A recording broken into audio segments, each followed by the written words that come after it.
Hi ಎಲ್ರಿಗೂ welcome back to Shalini ಕೈಪಾಕ. ಇವತ್ತಿನ recipe ಸಿಹಿ ಕುಂಬಳಕಾಯಿ ಪಲ್ಯ.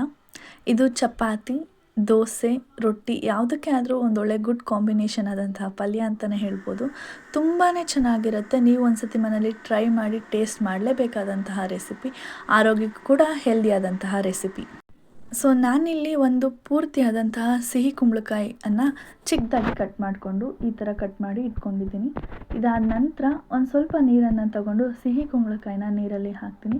ನೀಟಾಗಿ ವಾಶ್ ಮಾಡ್ಕೋಬೇಕು, ಬಿಕಾಸ್ ಅದು ಸ್ವಲ್ಪ ಅಂಟಿರುತ್ತೆ. ಹಾಗಾಗಿ ನೀಟಾಗಿ ವಾಶ್ ಮಾಡಿಕೊಂಡು ಒಂದು ಅಟ್ಲೀಸ್ಟ್ 30 ಸೆಕೆಂಡ್ಸ್ or 1 ಮಿನಿಟ್ ಆದರೂ ನೀರಲ್ಲಿ ಬಿಟ್ಬಿಟ್ಟು ನೀಟಾಗಿ ತೊಳೆದಾದ್ಮೇಲೆ ಒಂದು ಪ್ಲೇಟಲ್ಲಿ ತೆಗೆದಿಟ್ಕೊಂಡಿದ್ದೀನಿ.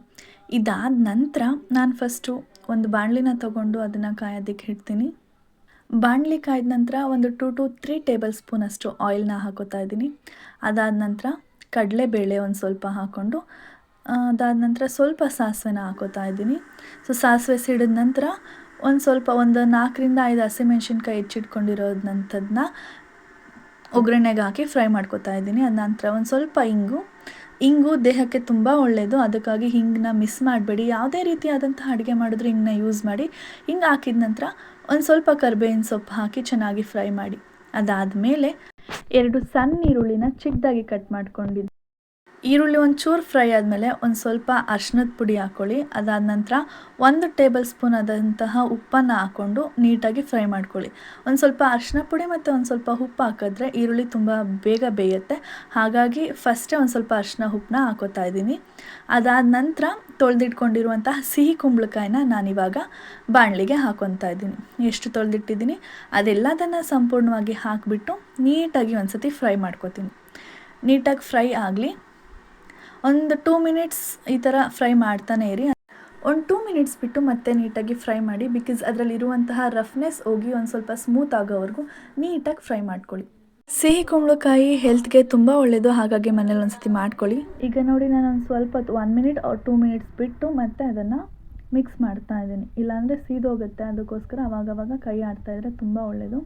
ಈಗ ನೋಡಿ ಒಂದು 3 ಮಿನಿಟ್ಸ್ 5 ಮಿನಿಟ್ಸ್ ಬಿಟ್ಟು ಆದಮೇಲೆ ಈ ಕನ್ಸಿಸ್ಟೆನ್ಸಿಗೆ ಬಂದಿದೆ. ಒಂದು 70 to 80% ಆಲ್ರೆಡಿ ಪಲ್ಯ ಕುಕ್ ಆಗಿದೆ. ಈಗಿನ 20% ಕುಕ್ ಮಾಡಬೇಕು. ಸೊ ನನಗಿವಾಗ ಒಂದು ಸ್ವಲ್ಪ ನೀರು ಬೇಕು ಅಂತ ಅನ್ನಿಸ್ತು. ಕೆಲವರು ಫುಲ್ ಡ್ರೈ ಕೂಡ ಮಾಡ್ಕೋಬೋದು. ನಾನು ಸ್ವಲ್ಪ ಗ್ರೇವಿ ಥರ ಇರಲಿ, ಒಂದು ಸ್ವಲ್ಪ ಇರಲಿ ಅಂತ, ನೀರು ಆಪ್ಷನಲ್ ಅಷ್ಟೇ, ನಾನು ಒಂದು ಸ್ವಲ್ಪ ಇರಲಿ ಅಂತ ಚೂರು ನೀರನ್ನ ಹಾಕ್ಕೊತಾ ಇದ್ದೀನಿ. ನೀರು ಹಾಕಿ ಇನ್ನೂ ಒಂದು ಸತಿ ಚೆನ್ನಾಗಿ ಫ್ರೈ ಮಾಡಿ ಒಂದು ಲೋ ಫ್ಲೇಮಲ್ಲಿ ಒಂದು 4 to 5 ಮಿನಿಟ್ಸ್ ಪಲ್ಯ ಆಗೋದಕ್ಕೆ ಬಿಡಿ. ಅದ ನಂತರ ಮತ್ತೆ ಒಂದು ಸ್ವಲ್ಪ ನೀಟಾಗಿ ಫ್ರೈ ಮಾಡ್ಕೊಳ್ಳಿ. ಆಲ್ಮೋಸ್ಟ್ ಪಲ್ಯ ರೆಡಿ ಆಗಿದೆ.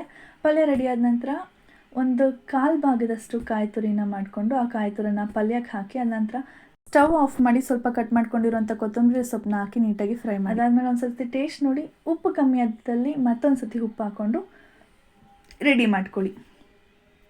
ಇದೇ ರೀತಿಯಾದಂತಹ ಯೂನಿಕ್ ರೆಸಿಪೀಸ್ಗಾಗಿ ನನ್ನ ಯೂಟ್ಯೂಬ್ ಚಾನಲ್ನ ಸಬ್ಸ್ಕ್ರೈಬ್ ಮಾಡಿ. ಹಾಗೆ ಪಕ್ಕದಲ್ಲಿ ಬರುವಂತಹ ಬೆಲ್ ಐಕಾನ್ನ ಪ್ರೆಸ್ ಮಾಡೋದನ್ನ ಮರಿದೇರಿ, ಬಿಕಾಸ್ ನಾನು ಯಾವುದೇ ವೀಡಿಯೋಸ್ನ ಅಪ್ಲೋಡ್ ಮಾಡಿದ್ರು ನಿಮಗೆ ಪಟ್ ಅಂತ ನೋಟಿಫಿಕೇಷನ್ ಸಿಗುತ್ತೆ. ನೋಡೋದ್ರಲ್ಲ ಎಷ್ಟು ಈಸಿ ಸಿಹಿ ಕುಂಬಳಕಾಯಿ ಪಲ್ಯ ಮಾಡೋದಂತ. ಚಪಾತಿ, ದೋಸೆ, ರೊಟ್ಟಿಗೆ ಒಂದೊಳ್ಳೆ ಕಾಂಬಿನೇಷನ್ ಆದಂತಹ ಪಲ್ಯ. ನೀವು ಒಂದ್ಸತಿ ಮನೇಲಿ ಟ್ರೈ ಮಾಡಿ ಟೇಸ್ಟ್ ಹೇಗೆ ಬಂತು ಅಂತ ಕಾಮೆಂಟ್ ಸೆಕ್ಷನಲ್ಲಿ ತಿಳಿಸೋದನ್ನ ಮರಿಬೇಡಿ. Thank you for watching my video.